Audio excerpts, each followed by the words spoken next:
the wind's northerly, little birds like this get blown offshore. We pick them up, so we bring him in here, and we set him next to the heater. We feed him some crackers for the ride home. Let him dry out. Poor little guy. You're all right. We'll give you some crackers and some chips. We'll take care of you.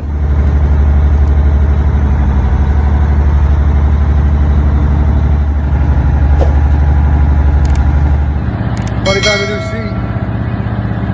He's ripping my hair out of my head, the big. Nope, now he is sitting on the phone. We will be in about an hour, and we're going to let him go free.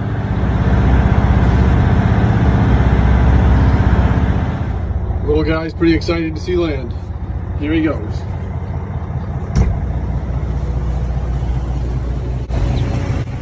See you later, buddy.